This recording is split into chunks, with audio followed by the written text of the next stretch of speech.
Hello friends, can you hear my voice?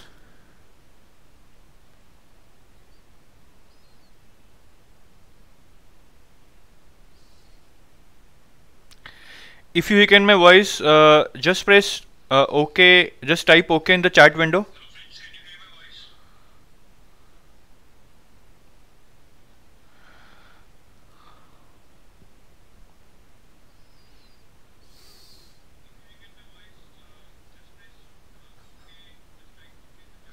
Fine, so everybody can hear my voice. I've got the signal. That means we are good to go. And first of all, I'm very happy to announce that we have produced very good results in SEBI grade A. Yesterday the results came and we are going to announce the exact figures maybe tomorrow or day after tomorrow, but that's a really big achievement. The amount of selections we have produced in the first year of SEBI exam after the pattern has changed in 2018. Anyways, let's start with the session. So today again we are going to discuss about previous year questions of finance and management that have been asked in RBI grade B or SEBI grade A, and these questions will be useful for your RBI grade B 2019 exam and SEBI grade A 2019 exam. And this year also in 2019, it's almost 99% sure that SEBI grade A exam is going to be held. There is no confusion about that, but I am just taking that 1% out because anything can happen. So before I start officially, a quick look at our results over the past some years. In 2017, very good selections, 27 in RBI grade B and 11 in NABARD grade A. 2018, again very good selections, humongous selections in RBI grade B, 70 plus, and in NABARD grade A, 26 selections, that is out of 46. That is again a good number. In SEBI grade A, these are interview calls around 150 plus, and as a result, we have produced very good final results that the figures would be announced very shortly. And IBPS AFO, we have produced 100 plus interview calls this year. And these are our individual courses. You can buy courses for RBI, SEBI, NABARD, RBI Assistant and IBPS AFO. And then there are combo courses also in case you are preparing for one of the regulatory bodies, RBI, NABARD or SEBI. I think you should go for these combo courses and prepare for all of them together, because there is a lot of overlap between these exams, and with little more effort you can appear for all these exams and increase your chances of getting selected in either of these organizations. And this is a new course, QRE course. QRE stands for Quant Reasoning and English. QRE course is basically for all banking exams, you name it. Phase 1 of RBI, Phase 1 of SEBI, Phase 1 of NABARD, or any other banking exam like SBI PO, RRB PO, any clerical exam which has Quant Reasoning and English, this course is extremely useful. Thousands of videos, thousands of questions to practice, and all the concepts are very good, are covered in very detail. So this is the first question of your session today. Today's questions are a little bit tough, but these are the toughest questions that have been asked in the exams of 2017. Right, so if you can attempt at least 5 out of these 10, I think you would do good.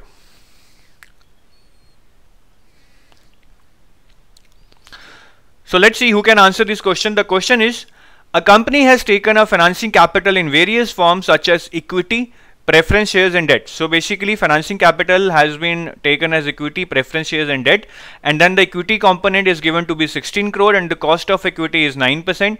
Preference shares component is given to be 4 crore and the cost of preference shares is given to be 8%. Debt component is 20 crore and the cost of debt is given to be 12%. The cost of each of these components means that to raise this money, company has to take this cost. So if they have taken a debt of 20 crore, it means the interest rate is 12%. If they have taken preference of 4 crore, then 8% is cost of preferences. Maybe they have to give a dividend of 8% on these 4 crores, right? So these percentages are the cost of the respective capitals they have raised, and we have to find the after tax cost of capital. So basically for all this capital which they have raised through various instruments, we have to find the combined after tax cost of capital if the tax rate is 40%. Right. So first of all, you should be well aware with the meaning of the terms, what is equity, what is preference shares, what is debt. And can anybody among you tell me that when tax rate is given as 40%, actually this tax rate would have implications on what component? Debt component, preference shares, equity, any one of these, all of them.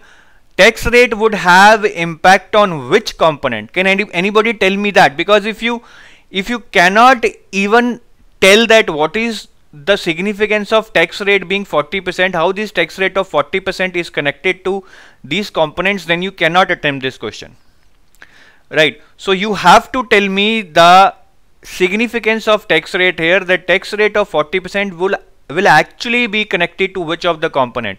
Is it debt, is it preference, is it equity, or is it all of them? Anuja Roy has answered that this is debt component. The tax rate would be of significance with respect to debt component. Very good, Anuja. I am very happy you have given the right answer.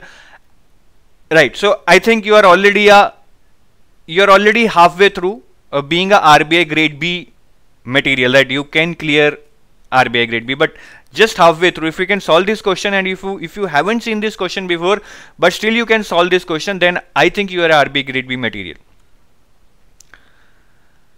Pushpa Rani saying all of them are giving interest rate. No, Pushpa Rani, this is a mistake. All of them are not giving interest rate. Cost of capital does not mean interest rate. On equity there is no interest rate. 9% means like this is the cost of maybe dividend for the company. Again 8% for preference shares means cost of dividend for the company. On equity and preference shares there is no interest component. Remember that. Interest component is only on debt, therefore tax rate of 40% would be of significance with only to debt component. RBI aspirant has also answered it as debt. Fine. In case you are not able to solve this question, do not panic. I'll solve this question for you in the next slide and I'll tell you the answer. Important thing is to realize that you are not able to solve it, but you are here to learn. So let's try to solve this. Now, first of all, these are very simple numericals. These are kind of basics. First of all, we have to list all the components. My three components for which company has raised capital or through which company has raised capital are equity, preference shares and debt component. Ujjwal Agarwal has answered it as 2. Let's see. Shraddha Dubey is saying 4. Let's see. So these are my three components. This is my equity component, I mean the amount which have been raised through this component. This is 16 crores. Through preference shares it is given to be 4 crores and through debt component it is given to be 20 crores. So I have listed them here, 16, 4 and 20, and total comes out to be 40. Now this is the absolute amount. First I'll calculate them in percentage terms. So what is 16 out of 40? This is 40%. What is 4 out of 40? This is 10%. What is 20 out of 40? This is 50%. So this is equity is 40% of my total capital, preference shares is 10% of my total capital, and debt component is 50% of my total capital. So this becomes 50 plus 40 plus 10, that is 100. Right? And then comes the cost. Cost here is 9%, that is given to us. For preference shares the cost is 8%, that is also given to us. For debt component the cost is 12%, that is also given to us. So this is the cost, this is the percentage of the capital raised through these respective components. Now we will calculate their weighted average cost before tax. How do we calculate the weighted average cost? We multiply this percentage by this cost of capital. I mean 9% is the cost of capital or rate of interest, you can say, in case of debt. So this 40 into 9, it gives me 3.6%. 10 into 8%, this gives me 0.8%, and 50 into 12 gives me 6%. Now how do we calculate this? This is 40 into 9, 360, and this is 9%. You divide it by 100, you get 3.6. Right? So this is my weighted average cost before tax.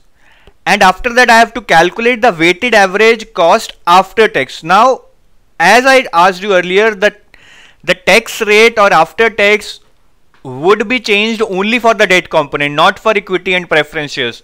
There is hell lot of explanation behind that why tax rate is only of significance for debt component, but I'll not go into the details of that. So my debt component weighted average cost before tax is 6%. And after tax would be 6 into 1 minus t, where t is my tax rate. So 6 into 1 minus 0.4 it becomes 3.6% because 6 into 0.6 it becomes 3.6%. So this is my weighted average cost after tax. Equity is 3.6%, preference share is 0.8%, and debt component is 3.6%.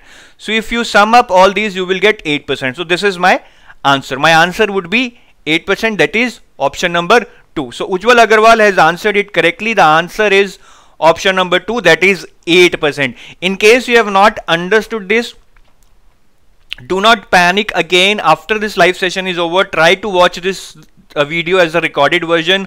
Try to again listen to the explanation of this question, solve it by yourself side by side, pause the video, write on your notebook, then listen to 15-20 seconds, try to solve yourself, then pause the video, try to solve like that way. You will be able to solve, right?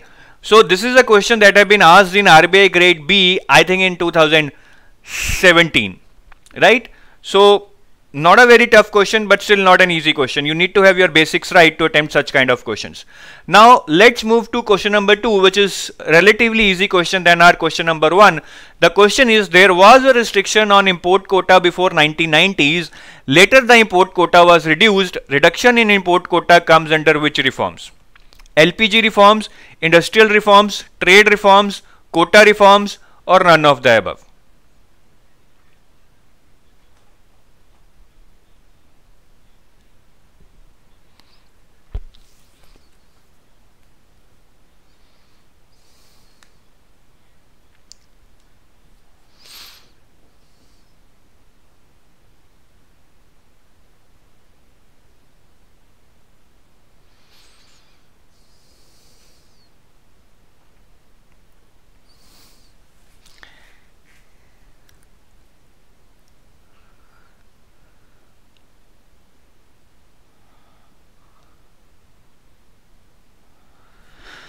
Well, everybody is answering it as LPG reforms.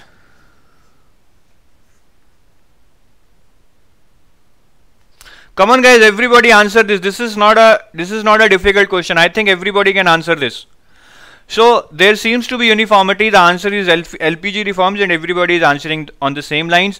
So let's move to question number 3.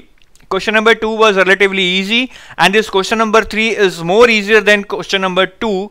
And mind you, this was a 2-marker question in your RBI grade B exam. Come on guys, the question is, bars are rating scales that add behavioral scale anchors to traditional rating scales. In comparison to other rating scales, bars are intended to facilitate more accurate ratings of the target person's behavior or performance. What does A in bar stands for?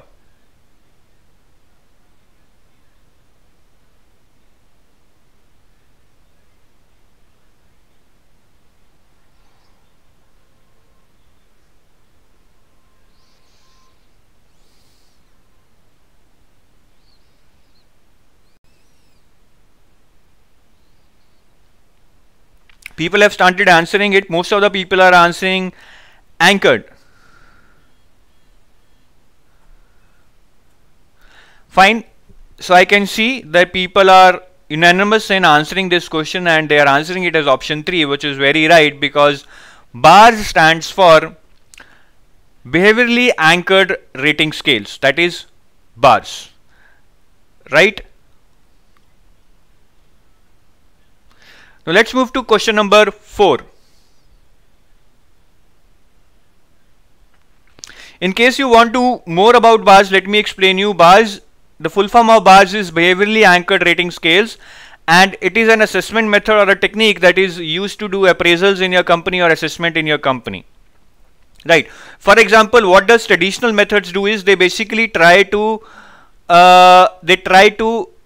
gauge an behavior. Like if you are rating someone, you might have this line in the rating form, that whether the receptionist answers phone promptly and courteously, and you might say yes or no. I mean, the rater might say yes or no, but this is not the right way of rating. So therefore the bars was developed, and in bars scale basically the task is divided into many parts. For example, the task of receptionist is divided into various parts, and that Each part is rated. Suppose answers the phone within 5 rings, whether it is poor, good or excellent, this is poor. Then greets caller with hello, this is Dingle Company, how may I help you? That if the receptionist is doing this, if receptionist is basically picking the call within 5 rings or before 5 rings and is greeting the caller with a hello and is speaking this line, then this is good.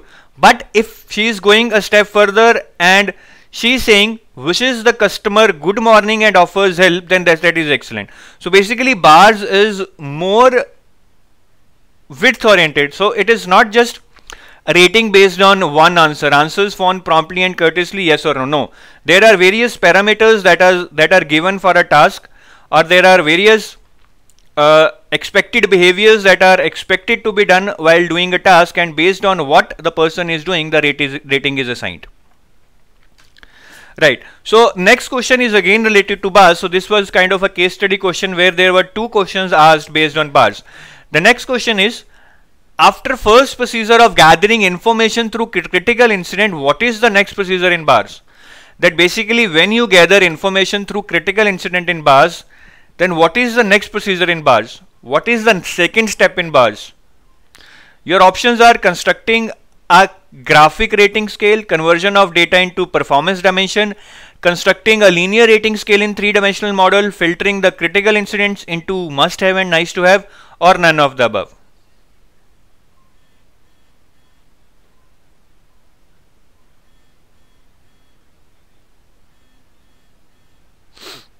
Come on guys, you can answer this. I don't think this is a tough question.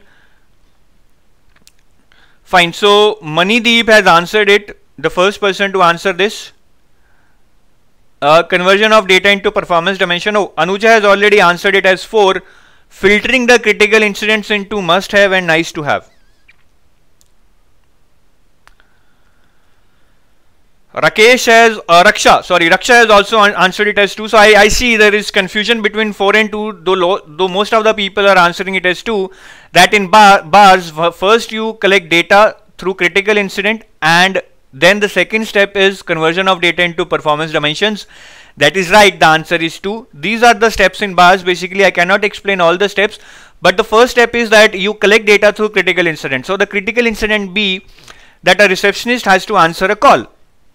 So you monitor that critical incident, you collect data, and then you divide into performance dimensions, that whether she is courteous, this can be one performance, then whether she is speaking right English, that can be another performance dimension, then third dimension can be whether she is having knowledge about the company and the products company are offering.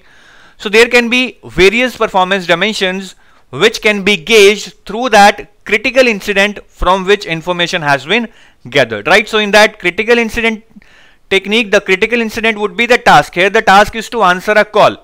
Performance dimensions can be courteousness, knowledge, like promptness, all these can be performance dimensions. So the second step in bars is to convert the critical incident, or to convert the information gathered through critical incident into performance dimensions. Hence your answer is 2. So now we come to question number 5 of the day. The question is, bargaining technique where employees bargain for bonus in relation to productivity is called what? So this question is basically related to a bargaining technique, and in this kind of bargaining technique, what workers are doing is they are basically bargaining with their managers to get more bonus, and in promise they promise that basically they will increase their productivity. What is this kind of bargaining called? Productivity bargaining, composite bargaining, cooperative or integrative bargaining, conjunctive or distributive bargaining, or collective bargaining? Come on guys, I think you should be able to answer this question with little bit of your common sense, though I agree that this question is kind of out of syllabus questions. Nowhere there is mention of negotiation skills in your management part. This question is related to basically negotiation part of your management, because management has, negotiation as one of its aspects which is taught to students, but that is not given in your syllabus. So answers have started coming in. Anuja Rai has given the answer as 5, that is collective bargaining. Unfortunately, Anuja, your answer is wrong. Saurabh Godmare has answered it as productivity bargaining. Vasudha Gupta has answered it as 5. Manideep has answered it as 5. Gaurav Manjunath has answered it as 5 again. So there seems to be confirmance that most of the people are saying that the answer is 5, but only one person, Saurabh Godmare, has answered it as 1 till now. Now Pushpa Rani is saying 2, that is composite bargaining. Well, the correct answer is productivity bargaining. Now there is a catch, because most of the questions that are given in the exam, now here words like bargain and productivity are being directly used in the question, and we think that the answer cannot be so usual, because if we just use the words productivity and bargain and we tick the option productivity bargaining, it seems to us that this becomes very easy. No, this must be tough. There must be some another angle to it. But guys, here the answer is productivity bargaining itself. So now the confusion is whether you tick such kind of easy questions or whether you make them tough for you. Anyways, the explanation for various kinds of bargaining is, which I am going to explain, 3 types of bargaining: distributive bargaining, integrative negotiation or bargaining, or productivity bargaining. Distributive bargaining is basically when the resources are less and there is fight over the resources. Suppose there are 2 teams working in an IT company and there is one resource which both of them want. Now there would be fight over that resource, lot of negotiations, lot of bargain, and ultimately that resource would be given to only one. Integrative negotiation is another kind of negotiation or bargaining in which the aim is to create a win-win situation. In distributive bargaining, there was a conflict. If that additional person is given to team A, then team B would lose and team A would win. But in integrative negotiation or bargaining, the idea is to create a win-win situation and find a solution which is acceptable to both. So the example I gave you, in that example, integrative negotiation or bargaining would be that that person would work maybe 3 days in a week for team A and 3 days in a week for team B, and would try to find the right balance between his work for both their teams. So that would be a win-win situation. Nobody will feel that they have lost and nobody would feel that they have won. Next is productivity bargaining. Productivity bargaining is basically a trade-off in labor negotiations. Here what happens is the labor negotiates with their employer or managers that they want bonus or increase in their salary, and in turn they ensure that they will increase their productivity. So the question that was asked in the exam was basically a question on productivity bargaining, hence your answer was option number 1. Now let's move to question number 6, which seems to be a lengthy question but is a very easy question. It is related to assessment centers. You can read this first paragraph, which is given for your knowledge, though the answer is not directly based on this. And then they have asked you a question: what do you understand by assessment center? That what is your reading or what is your understanding on assessment center? So guys, I think the answers have started coming. No, answers have not started coming. Still the people have answered the old question only, question number 5. Now I want you to answer this question number 6, which is not a tough question, provided you have the basic knowledge of what is an assessment center.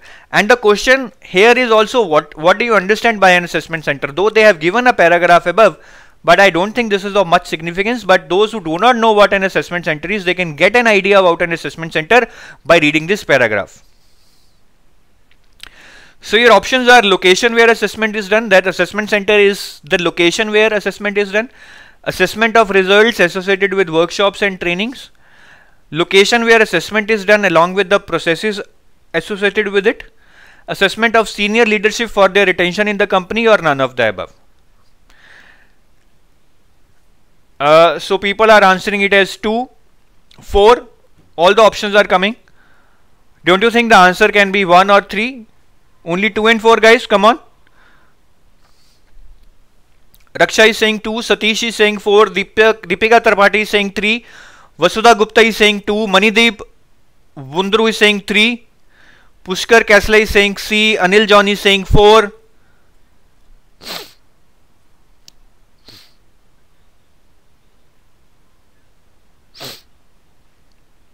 Fine, so I see many people answering 3. Pushkar is saying 3 for sure. Shubham 2, Anil 2, Titli 3, Rohint 2. So I think the confusion is basically between 2, 3 and 4. So what is an assessment center first?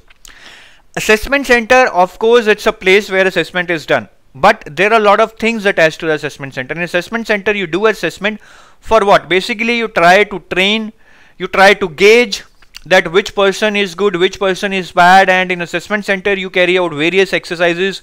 It can be role play, it can be presentations, it can be panel interview, it can be group discussion, right? So assessment is done through these tools, and assessment center is basically used for measuring the potential of a candidate so that whether he can be promoted or not, to assess whether individual needs any training needs to perform his work, or it can be used to select candidates in campus recruitment, or it can be done to identify future potential leaders who have it in them to lead a team in future.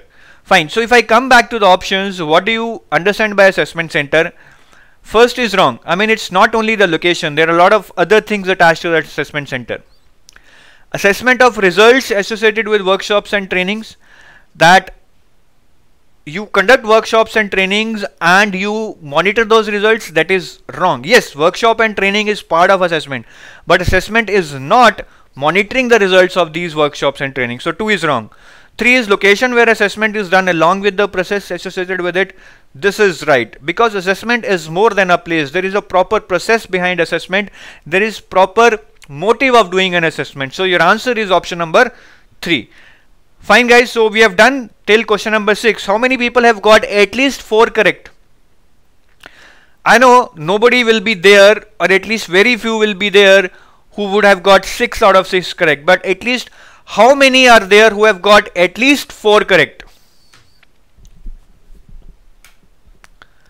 How many are there who have got at least 4 correct? Just type in the chat window so I can gauge that what is the performance of students who are involved in this live session today.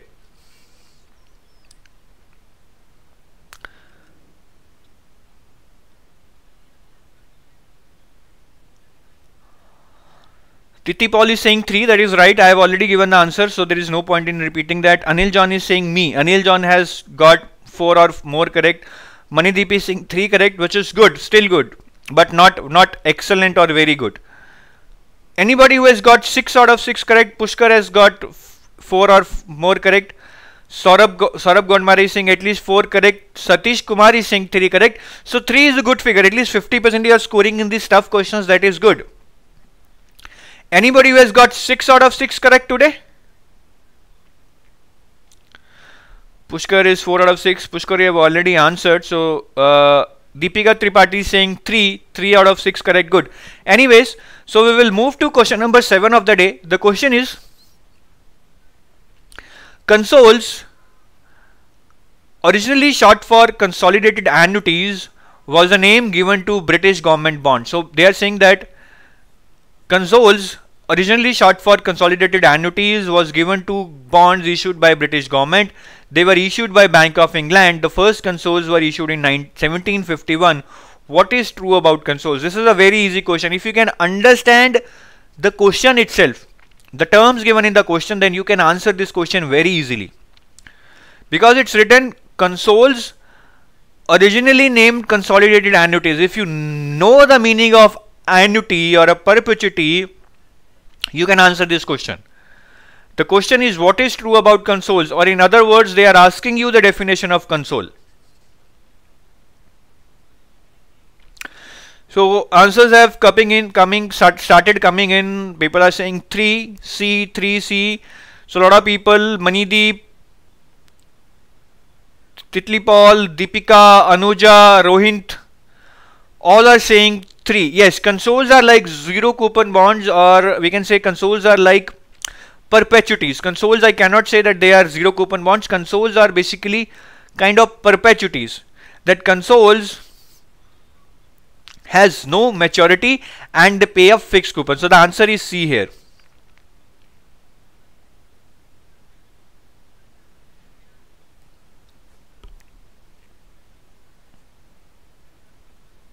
So what are perpetual bonds? Perpetual bonds are the bonds which are issued and they have no maturity. So suppose a company is issuing perpetual bonds, you buy those bonds, then the money that you give back to the company will not be paid back to you. They are not redeemable.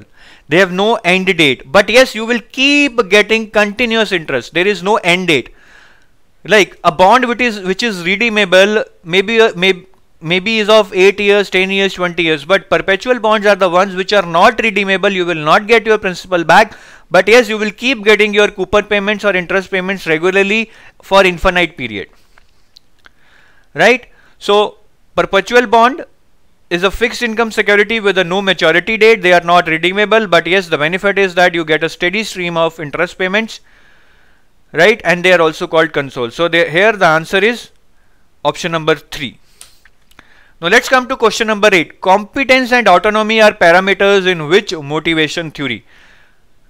Now this question is very easy as per me, but I can tell you 90% of the people attempted this question wrongly in the exam. I don't know the reason. Maybe at that time they were not aware that what is the pattern of RBI grade B exam, how should they read, or they didn't have much guidance about how to prepare for RBI grade B management part.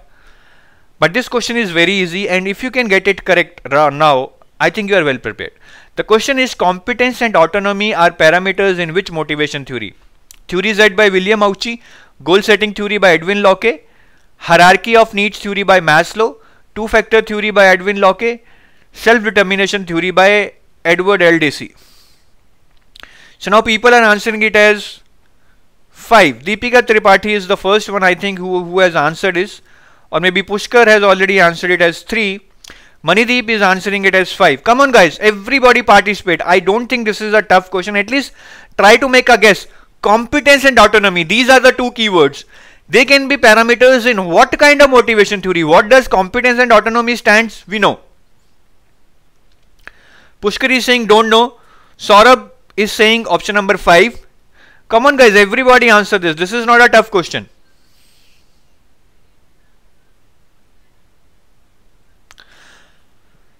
So I see not much people are able to answer this. So I can now gauge why a lot of people were not able to answer this in actual exam also. I don't know now, but I can gauge it. Yes, that was a possible reason, because now also you are not able to answer this. But most of the people, whoever has answered this, are answering it as 5, and that is the right answer. Competence and autonomy are parameters in self-determination theory by Edward L. Dacey. Lot of people among you would have guessed it, and they have guessed it right. So you can see that in management questions, though I would not suggest to go by guesswork, but as if you know 28 out of 35 questions, in rest 7 of the questions, at least in some of the questions out of that 7, you can make guess where you feel that yes, I can guess this. Do not make a blind guess, do a calculated guess. Now what is the explanation for question number 8? As per self-determination theory, people are motivated by intrinsic motivation, and it says that for intrinsic motivation they need to be self-determined. And how they can become self-determined? If they have competence. If they feel that they can deal with the environmental factors, that tomorrow even if the variables change, government policy change, or my friends go against me, I would still be able to deal with that situation. That means competence. Relatedness is basically how much you are able to connect with others, because relatedness is one thing that we need in our lives. We cannot be secluded. I cannot work for office whole day and go home and sleep and then come back to office. I need somebody to talk to share my emotions. That gives me confidence, right? So relatedness is another factor. Next is autonomy, that I must have autonomy, freedom to think for myself, for others, to take decisions for myself and for my team. So if somebody has these 3 basic needs filled, if he feels he is competent, he can take care of any situation, he has relatedness, he is connected to people, he has autonomy, he has will and power to make decisions, then he would be self-determined, and such a person would have intrinsic motivation inside him. Fine. Now let's come to question number 9. This is the best question of the day. This is a very easy question. At the same time, this is a very tough question. Easy because if you have your concepts clear, you can solve this question within 30 seconds. Tough if you do not know the concepts. If you have just read at the tip of the iceberg, then you will not be able to attempt this question. Now let's see who can attempt this question. Manideep is saying the answer is 4. I think Manideep, the speed with which you have answered this, I think you already know the answer. You have solved this question somewhere else. Anybody else? But even if you have solved this by yourself now, then it's really good. I really appreciate you for your speed and knowledge on this question. But if you already knew the answer, then there is no point in giving the answer here. I want everybody else to attempt this. I'll wait for 30 seconds or 1 minute to see how many among you can answer this. This is a question on derivatives, futures and forwards. Very basic concept of future and forwards. But again, a concept is a concept. If you know, it becomes basic. If you don't know, it becomes tough. Kundan Krishna is saying 4. Maybe that is right. Let's see. Nobody feels that the answer can be 2, 10% and minus 50%. Come on guys, I'll pause for another 30 seconds and let's see anybody else can solve this or not.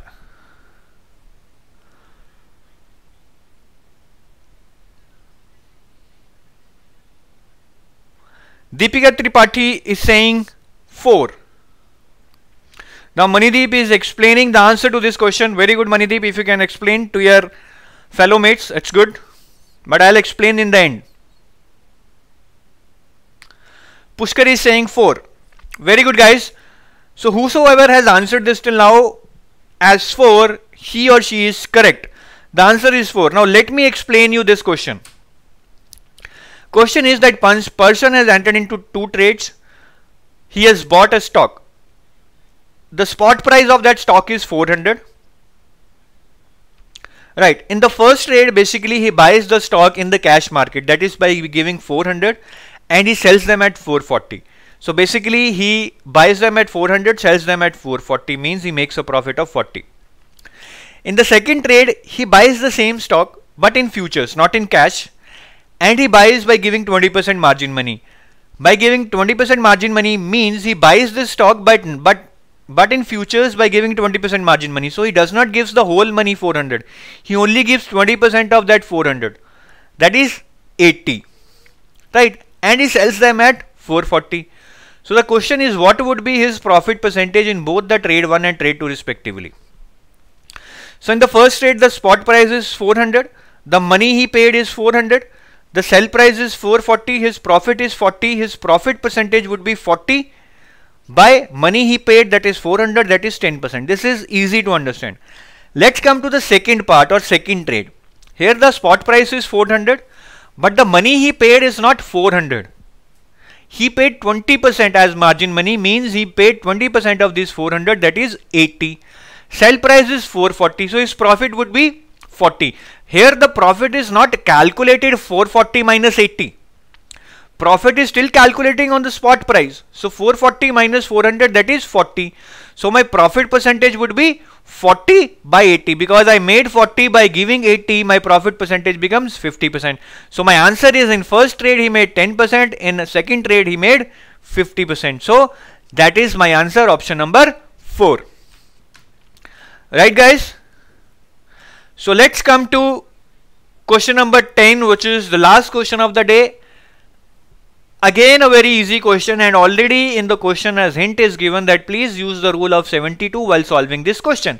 The question is, amount of 1000 at 8% becomes 2000. You have to find the number of years required using rule of 72. That basically you have to find the number of years that are required to convert 1000 into 2000 at 8% rate of return, and this is compounded.